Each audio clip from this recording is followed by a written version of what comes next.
Welcome to TV Plus Talk. This is where we talk all about Apple TV and what's going on with it. I'm Chuck Joyner.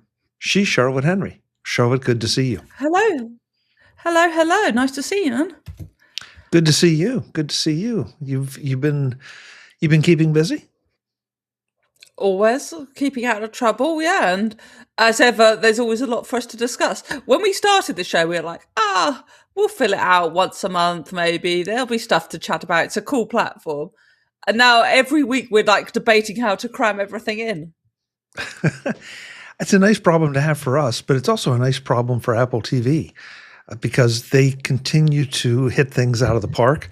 They continue to make splashes and they continue to make great content. And news. And news too. The first thing we had on the agenda was some unfortunate news, though, that I was only slightly familiar with this program, Tehran, but you said you had watched it, and so I'll let you talk a little bit about it. No, I haven't dived into Tehran, but I was very aware of it. And there was obviously this tragedy that the co-creator was found dead in their hotel room just a few days ago. And she was shooting season 4 of the show. So it's pretty shocking stuff. It's Dana Edan, who was found dead. She's co-creator. She was only 52. Her and the crew were in Greece, which is where all of Tehran has been shot. And her brother, I believe, came up to her hotel room and found her dead. We don't really know much more than that. There was a bit of a conspiracy theory across Israeli media.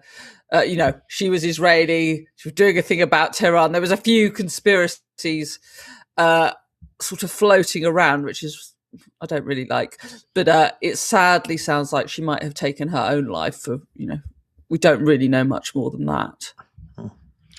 I guess that's the world we live in today, that everything there's a conspiracy theory behind it of some kind. There's a bit of that. Especially when it comes to the Middle East as well. Yeah.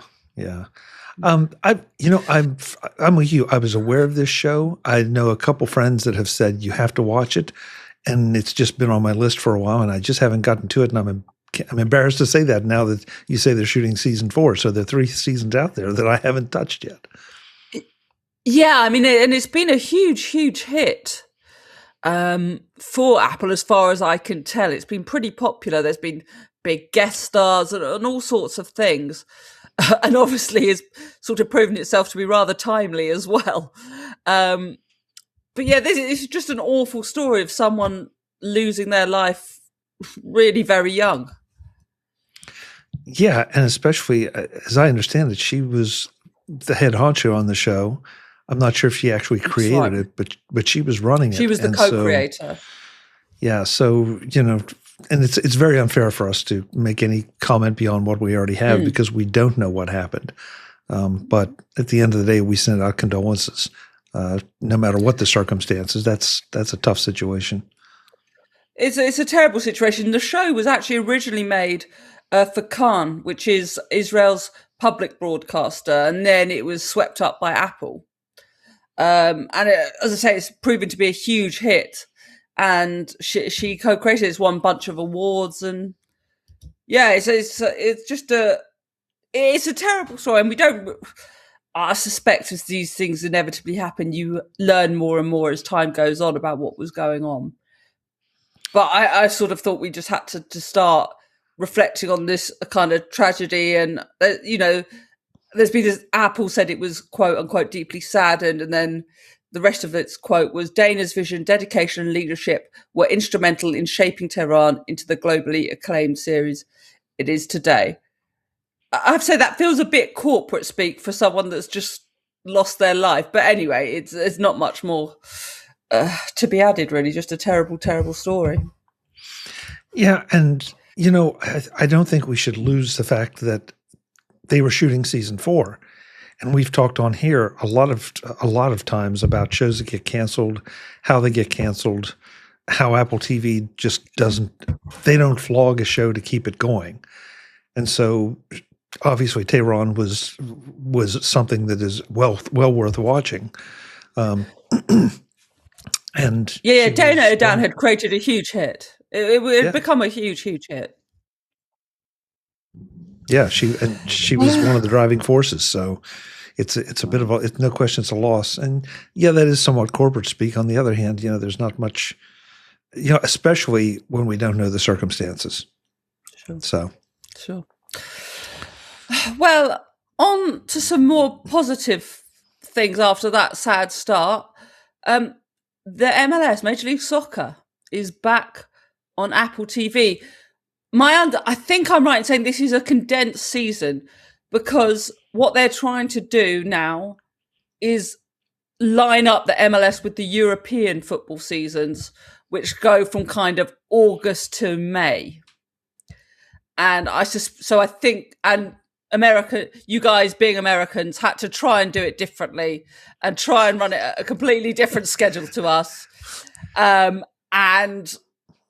I think they've just conceded that they need to put it in kind of broadly in terms with the European soccer timetable. So that's what's happened. It started on the Saturday before we're recording this. And yeah, it started off with a bit of a bang. We had Heung-min Son versus Lionel Messi, which even you, Chuck, no football aficionado, knows is a very big deal. absolutely, and I appreciate you explaining the schedule conflict. I'm like you. I would guess that it had something to do with fitting into all the other popular U.S. sports because it is not quite in that category. No, well, that's a fair point as well. Yeah, I mean, over in your neck of the woods, it is very much the dominant thing. Here, it's not quite as much, and so there's no doubt. I don't want any soccer or football fans emailing. It is gaining. There's no doubt about that, but it is still not the force that some of the others are right now. Well, that brings me actually nicely to a couple of points I wanted to make about this. So first of all, it was obviously very exciting to have two of the two kind of biggest stars of the league face each other. So that's Heung-min Son from LAFC and Lionel Messi, who we discussed before, from Inter Miami. First of all, the one thing I have to say is the commentators on Apple TV must stop referring to Heung-min Son as Sonny. That's what we as fans called him. It's not for you to call him that. Behave yourselves. A bit of respect, please. Generally, though, I thought the coverage was rather good. The big thing to note about the coverage is Apple is no longer adding an additional paywall to it. So if you remember, Chuck, when this started on Apple TV, or as it was then Apple TV Plus, you had to buy an Apple TV Plus subscription, Apple TV subscription, and then a subscription to the new season pass. I don't know what you think. That to me was asking rather a lot of money and rather a lot from people for, as you rightly pointed out, a sport that's not so huge in the US, right?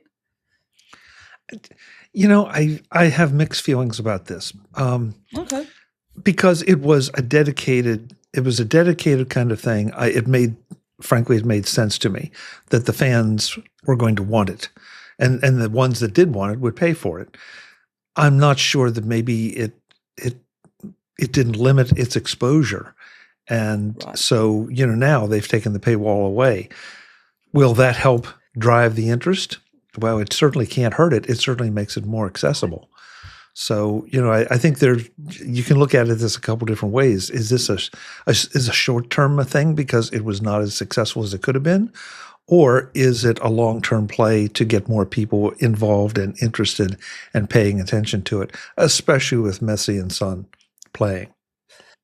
And, of course, the World Cup coming up in the United States in the summer. Correct. I do want to ask you. Yeah. I did want to ask one thing, though. As I recall, there was part of Messi's deal coming over to our side that was contingent upon Apple, that he was going to get a piece of the action. And so does that piece of the action go away with the paywall being dropped? I haven't thought about this. This is such a great question. And I don't know the answer.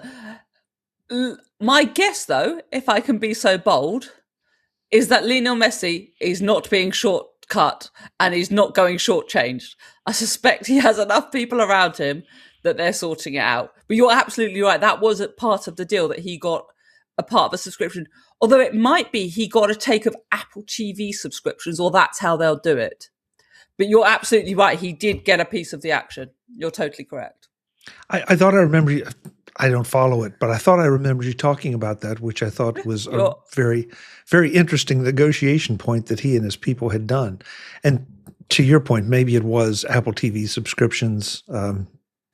Again, something we don't know, but it's interesting to see how it all might play out, or does play out.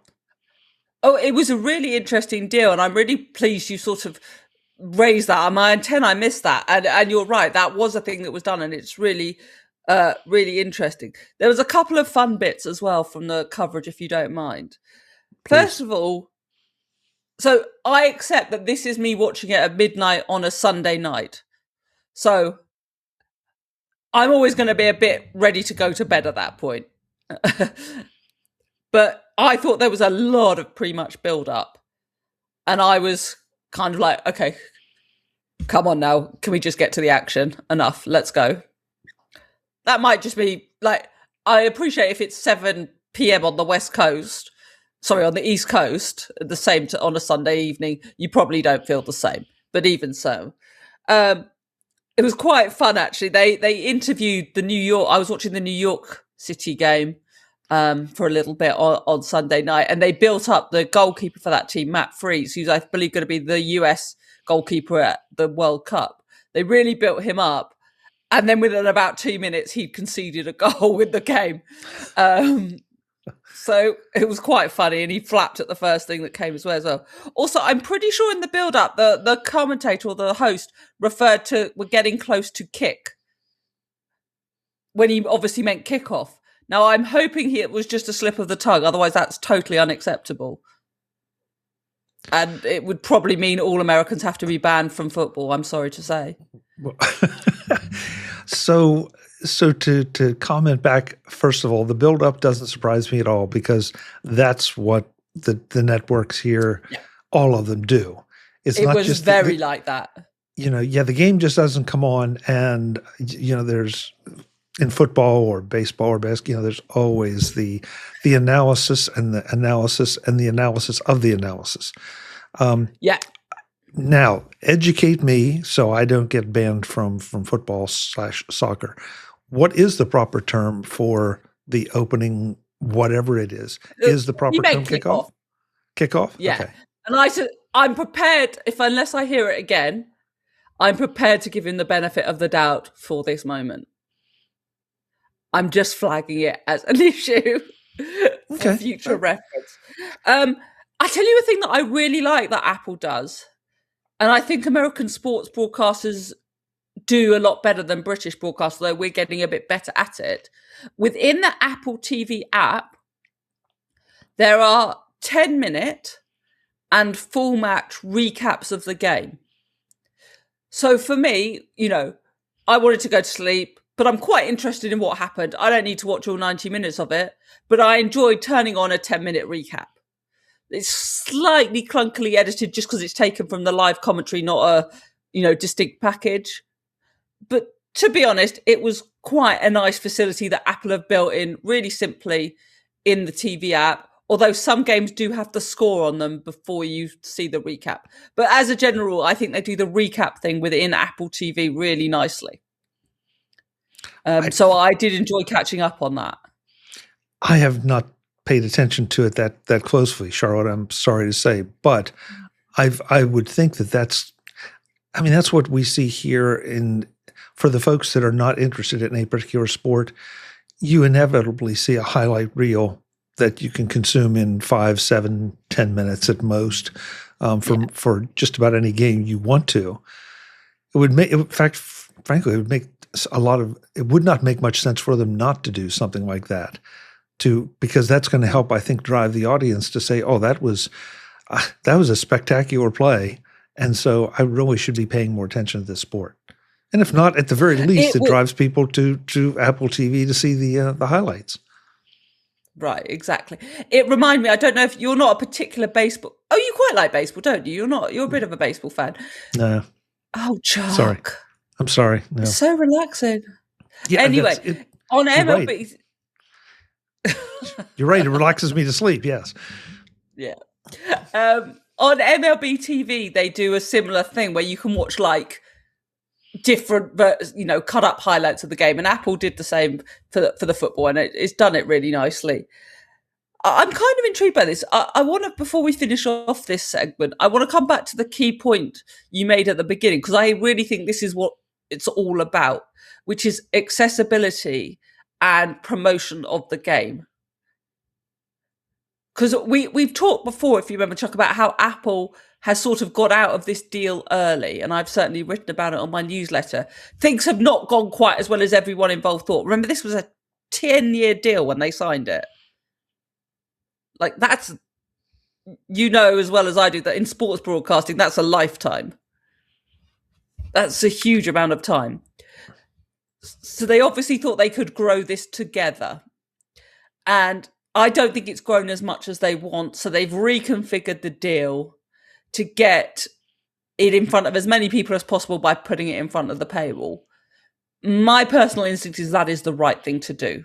You've sort of proven that to me by saying football is not, even European football or MLS, is not as big as it. What's it? Is hockey bigger than them? I think MLS has gone up. Maybe ice hockey's not as big. But, it's nowhere near the NFL or the NBA, is it? No. Those would be the Major League Baseball too. Those are the big three, no question about it. Right. Charlotte, now that you have me thinking, because I'm wondering who was the driving force to cut that 10-year deal down. Was it one side or the other? And because to your point, it probably hasn't been as successful as they had hoped. So now they're making some amendments, including cutting the time down. We've also talked again about how Apple TV and how Apple in general and Apple TV in particular don't try to drag things out. So there was a contractual obligation. Maybe it's just that they revised their projections and figured this is a good deal, and then we will renegotiate it if and when there's more success or less success, whatever. So it's a very much a moving target. I mean, the MLS are trying to bring more stars over. So obviously Messi is the biggest one. Heung-min Son has now joined. In LA, where my understanding there's also a huge Korean community in the city. Hugo Lloris is also at LAFC. He was the French national team goalkeeper. He was the goalkeeper for my side, Tottenham, as well, for a number of years. And so they're trying to bring in stars. There's still a bit of a perception that it's slightly a retirement home, the MLS, where, the top famous players don't go at the peak of their careers. And so Apple has tried to contend with that as well, and they're very happy to bring these stars over. I just think they needed to get it in front of the paywall quicker. I think they should have started this deal as they've done it now. And also think about it, Major League Baseball, Friday Night Baseball is not behind a paywall, is it? I don't believe so. As I recall, no. When it came out, it wasn't. Whether it's gone behind a paywall, I really don't know. I believe so. I don't even know if you have to be an Apple TV subscriber to get Friday Night Baseball. I think it's possible you just need the app. Again, since I'm not a viewer, I can't tell you. My point is, I think it was a strategic misstep from the league and Apple to add this extra burden in front of it. Personally. Hindsight's 2020, Charlotte, and think about the time that this was happening. I said it at the time. Thank you so much. Yeah. Yes, that's it. I feel like just about that time, subscription fatigue to streaming services was starting to become a very big thing, and it may have just been. That's one thing that Apple TV has been plagued by. It seemed like is just circumstantial things that are beyond its control. So I wonder. I don't know. Does Prime Video charge extra for Thursday Night Football? No. If you're not charging extra for that. No, but Amazon Prime's a different animal. I mean, because there are people that subscribe to it just for the football, but there are plenty of people that subscribe to it to use it for the free shipping. There are plenty of people that subscribe to it for the Amazon original content. So I don't feel like that's quite a fair comparison. Okay, I'm just making the point that it's a streaming service with added sport. You should just use it to tempt people to subscribe to your streaming service, not charge them another thing. Yes, I would agree with that. I mean, especially if you're not the most popular sport in the country. Yeah. I just think they misjudged it.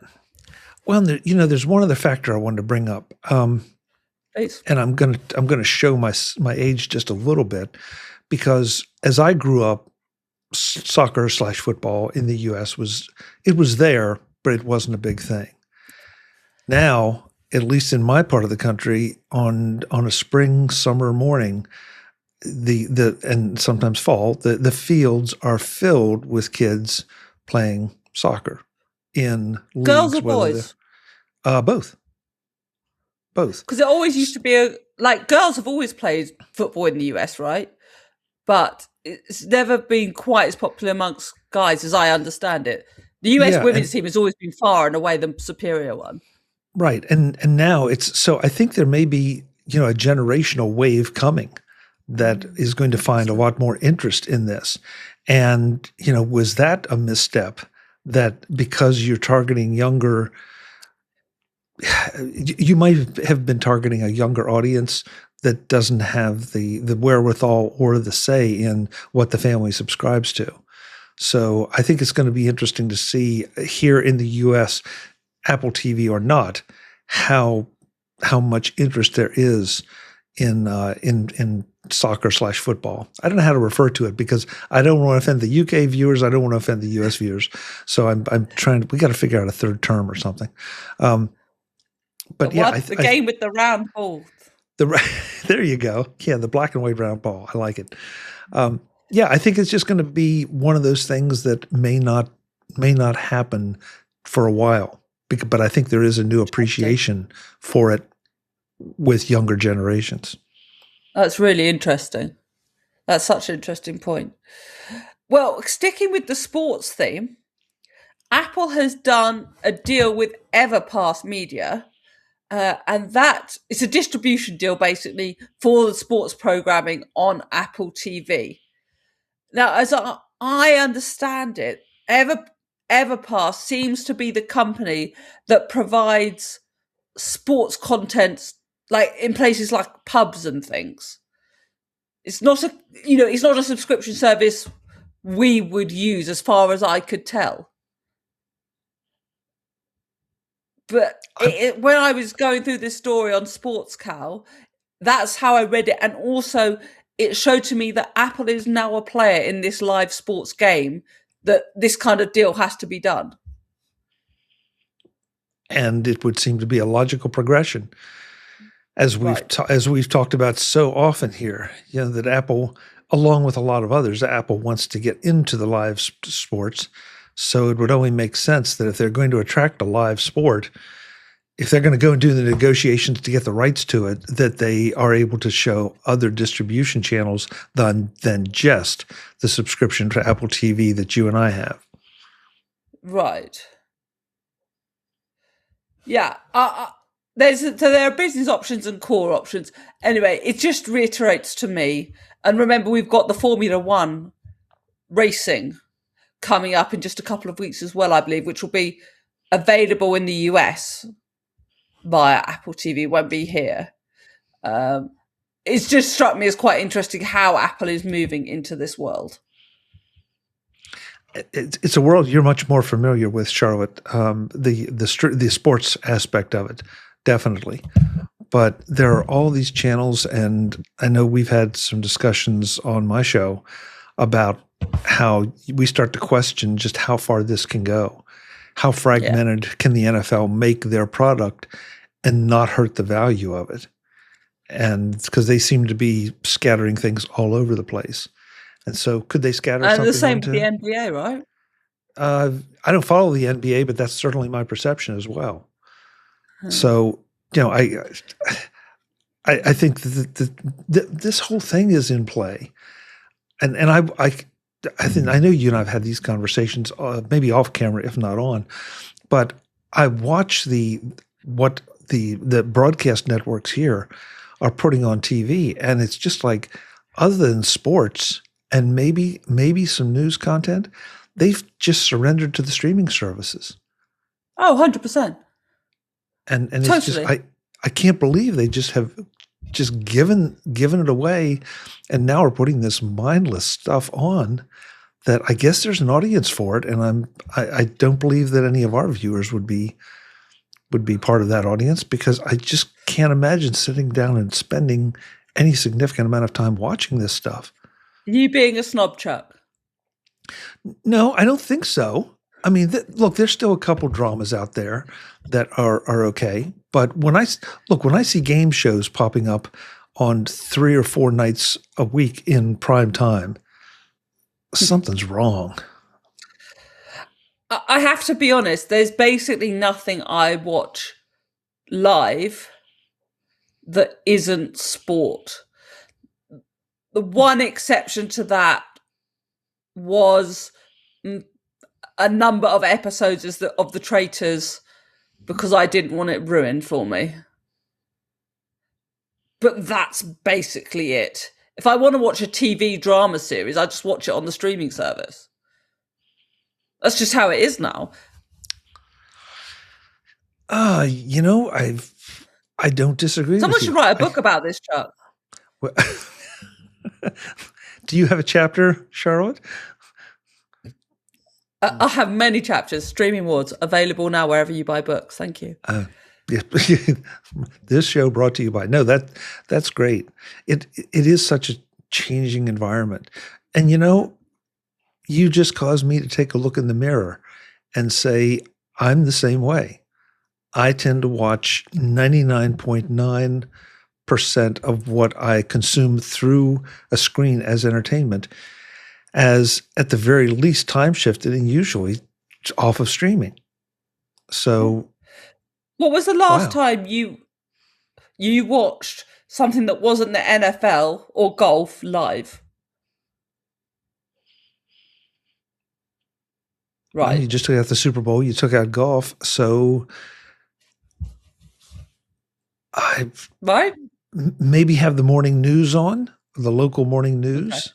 Okay. Would be it. Other than that, I was going to take out news as well, because I think those are the only thing. I mean, there's some crazy stat. I've probably shared it with you before. Like, out of the top 100 most viewed live shows, like 80 or 90 something of them are NFL matches.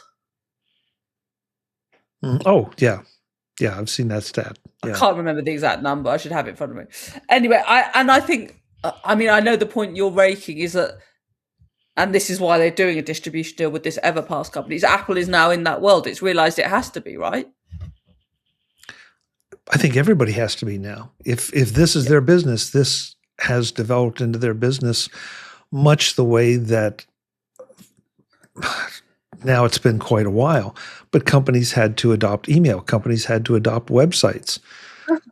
It's not hard for me anyway. It's not hard to remember a time that you struggled to justify the cost of a website to management, and now it's like, if you're a local pizza place and you don't have a website, you're basically invisible.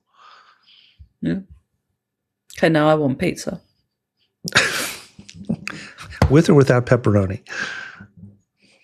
No pepperoni. No pepperoni. Okay. Now I really want pizza. No, we mentioned F1 before. I'm focusing now. Chuck, stop making me hungry. Sorry. It's much later in the day here than it is for you. We mentioned F1 and how that's coming to Apple TV in the next couple of weeks, the live races. But obviously, it's all started with F1, the movie, right, which was a huge, huge, huge success in the cinemas and I guess on the streaming service as well. Well, the people behind it have got some awards. And I was intrigued to see these awards for this particular movie because of the nature of the movie, the location shooting they had to do, but obviously just the sound and the excitement of the sound that they had to capture, as opposed to a typical. Because it's the sound team that have picked up the accolades. Yes, yeah, and the sound is a big part of what makes the movie, right? Because it really does bring that home to you in the action scenes. The drama scenes, taking nothing away from the folks who do sound for drama, but the F1 thing was a whole different animal. Yeah.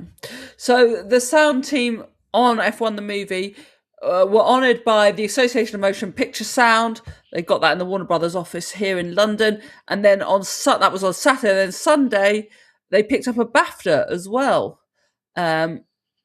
which was, it's kind of Apple Insider not unreasonably point out that the BAFTAs are kind of like our Oscars and Emmys combined into one. They do a film BAFTA and a TV BAFTA. And so the team for that picked up an award at the BAFTAs as well on Sunday. So it was a pretty successful weekend for those sound designers. Good for you guys. Well deserved. Well deserved. Yeah. You quite enjoyed the film, didn't you? I very much enjoyed the film. I am still kicking myself for not having seen it in an IMAX theater, and hope at some point it gets back in there so I could see it that way. Yeah, I haven't watched it at home because I missed it at the IMAX, and I kind of wanted to see it at the IMAX and never got round to it. But maybe that's a shame on me. While we're talking about awards, the studio and Mr. Scorsese picked up awards at the Directors Guild Awards as well. They were welcome there. And it has been a theme throughout kind of the life of Apple TV Plus / Apple TV that they've picked up these quite prestigious awards all, long from the start, which I find kind of interesting. We've talked about awards so much here, and you follow them much more than I do. Yes, I'm sure that Apple has been focused on winning awards, but I don't see from my personal standpoint, I don't see awards being given for programs that I'm not interested in, like I do in some of the other award shows. These are shows that I may not have watched all of them, but they're shows that probably a healthy percentage of them I would be interested in seeing or are on my list to see. And there's some other award shows that focus on movies and series and things that are just so esoteric or just that I don't care about. I don't know if that's the nature of the Apple TV universe being a bit smaller, at least in theory, but it just feels like there's a lot of quality going on here. Sure. I think separate to that issue, which, as you know, I basically agree with you with, I think Apple wanted the prestige of it. I think there's a bit of a thing that like Tim Cook likes turning up to these awards in his fancy suits and like being with the stars and whatever. I think there is a little bit of that. But I think for the tech companies to pick up these awards in media, I think they quite like it. I think it gives them a credibility in the industry that they quite appreciate. Absolutely. And especially as if it's possible to still be a startup after this many years, there's still a startup in the streaming world. So I agree with you completely. As to Tim, I'm sure he personally enjoys it. I mean, who wouldn't? If you don't mind putting on a tux. But I don't know that Tim could justify to the board of directors or the shareholders doing this if it wasn't part of a significant revenue stream and part of Apple's success. Which, of course, we never know because they never tell us how many subscribers or how much money they're making from Apple TV. Exactly. But I hope they keep doing You and it. I were talking. Yeah, sure. Well, I was just going to say there's a show I'm really enjoying on Apple TV at the moment, which I know you've caught up with season one. We haven't got to season two yet. I think we'll have to do perhaps a review show of season two of Hijack, because I'm messaging you every evening saying how much I'm enjoying season one. You, I know, really enjoyed it originally. It's just a great show, isn't it? It is, and it was one of those that I watched. I watched the first episode or two just because, and I was surprised Sure. because, and we're not going to do any spoilers. No. But I don't think this is a spoiler. If it is, folks, just skip over this part. But it's about Send your angry emails to Chuck. yeah, please. But it's about the hijacking of a plane. It's like, okay, how many of these have we seen? How so what could they do that would make it interesting? They did it. It absolutely. I'm with you. It was a terrific season, and I was happy that there was a season two, because I thought, well, okay, so they've done this. How can they, unless they take us back on a plane? So I'm delighted that there's a season two that I'm looking forward to getting into. Yeah. When I get the chance. Or I would say some people have been more critical, who like season one, haven't loved season two. I'm going to hold out my judgment for myself on that. There's one nitpicky point, and I might be wrong about this. Tell me, people, if I am wrong about this. As Chuck says, this is not a spoiler. It's about a plane that's hijacked. Fine. I don't think that is a spoiler. And it's a British plane. Again, I don't think that is a consequential spoiler. And of the point at which the British government realised this plane has been hijacked, they call in the Foreign Secretary. I am 99.9% sure the person that would be alerted first to this is the Home Secretary. Now, I'm not saying any more because the Home Secretary is responsible for national security. Now, I'm not going to say any more than this because the episode I've just watched makes me think this is a deliberate plot point. I'm just saying it has irked me slightly whilst watching this. That was a point that probably, because I'm not as familiar with your government as I should be, that I had completely missed, and so I can't comment on it. Yeah, I think that was slightly dramatic license, but we'll see. Okay, report back to us, please. I'm 99.9% sure that the two might work together, but I'm pretty sure anything to do with national security, it would be the Home Secretary first. Because the Foreign Secretary is more about diplomacy. I think it'd be the Home Secretary or the Defence Secretary. Anyway, this was me being nitpicking. Thank you for coming to my nitpicking corner. It's a very, very good show. Idris Elba is fantastic. To your point about it being different from all the countless hijack shows that we've seen, I agree with you. And I think the thing that does that is I love the dynamic between the characters. It's not the cliched goody baddie kind of split. There's some emotional depth to it that I thought was really well done. I think is really well done. I would not have used that phrase, but I agree with you 100% that there is an emotional depth. You are in a situation where you care about the characters, and the characters are complex. Again, to your point, yes. They're not just, okay, this is this character that you knew there was going to be one. This is this character, you knew it's going to be one of those. That's an interesting point. I think that's what the action sequences are good. It's a good action show, but there is an emotional depth to it as well that I think makes it a very, very top quality show. One that you should definitely check out. Yeah, if you haven't had a chance to check it out on Apple TV, it's becoming one of my favorite shows on the platform, I have to say. Sounds good. I'm looking forward to season 2 myself. Yeah, we'll definitely do a bit of season 2. Well, I told you we had a lot to pack in. I don't think we've disappointed. And we haven't even touched on some of the upcoming shows and the trailers and everything that's being announced. So come back and see us next time. Come back and see us next time. Chuck, where can people keep up with you in the interim? MacVoices.com. That's where you'll find everything. I think since the last time we spoke, I've finished releasing the interviews shot at CES, and there were, I believe it was 56 of them. So there's a lot there. You finally made it out of CES. Yeah, if you don't like one, go to the next one, but there's a lot of really interesting stuff there. And on the socials, you can find me as at Chuck Joyner. Charlotte, how about you? I'm at Charlotte A. Henry across social media, and head over to theedition.net for all my coverage of the crossover of culture, media and tech.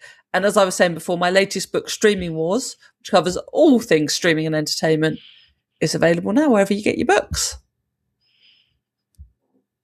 We will see you next week. Thanks for watching.